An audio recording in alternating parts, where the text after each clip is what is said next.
আসসালামু আলাইকুম ওয়ারহমতুল্লাহি ওয়াবারকাতুহ। আজ আমরা আলোচনা করব ইসলামের এক মহান বীর, জ্ঞানী শাসক ও ন্যায়পরায়ণ মানুষ হজরত আলী ইবনে আবু তালিব রদিয়াল্লাহু আনহু সম্পর্কে। হজরত আলী রদিয়াল্লাহু আনহু ছিলেন মহানবী হজরত মুহাম্মদ সল্লাল্লাহু আলাইহি ওয়াসাল্লামের চাচাতো ভাই। তিনি ছোটবেলা থেকেই রসূলুল্লাহ সাল্লাল্লাহু আলাইহি ওয়াসাল্লামের তত্ত্বাবধানে বেড়ে ওঠেন। ইসলাম গ্রহণের ক্ষেত্রে তিনিই ছিলেন প্রথম দিকের একজন, বরং অনেক আলেম বলেন তিনি ছিলেন প্রথম কিশোর যিনি ইসলাম গ্রহণ করেছিলেন। ইসলামের প্রতিটি কঠিন মুহূর্তে হজরত আলী রদিয়াল্লাহু আনহু ছিলেন রসূলুল্লাহ সাল্লাল্লাহু আলাইহি ওয়াসাল্লামের ছায়ার মতো।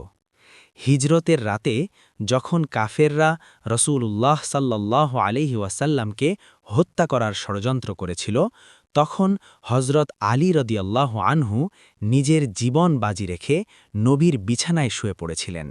এই ঘটনা তার ঈমান ও সাহসের উজ্জ্বল প্রমাণ। বদর, উহুদ, খন্দক, খাইবার প্রতিটি যুদ্ধে হজরত আলী রদিয়াল্লাহু আনহু দেখিয়েছেন অতুলনীয় বীরত্ব।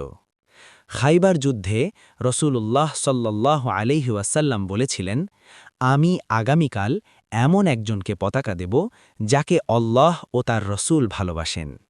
সেই ব্যক্তি ছিলেন হজরত আলী রদিয়াল্লাহু আনহু। তিনি শুধু বীর যোদ্ধাই ছিলেন না, ছিলেন অসাধারণ জ্ঞানী। কোরআন ও হাদিসের গভীর জ্ঞান তার ছিল। তার অনেক বাণী আজও মানুষকে সঠিক পথ দেখায়।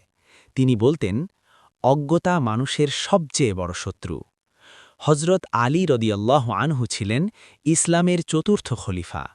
তার শাসনকাল ছিল কঠিন পরীক্ষায় ভরা, কিন্তু তিনি কখনও ন্যায় বিচার থেকে সরে আসেননি।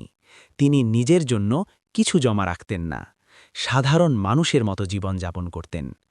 অনেক সময় রাতের অন্ধকারে গরিবদের ঘরে খাবার পৌঁছে দিতেন, যেন কেউ চিনতে না পারে।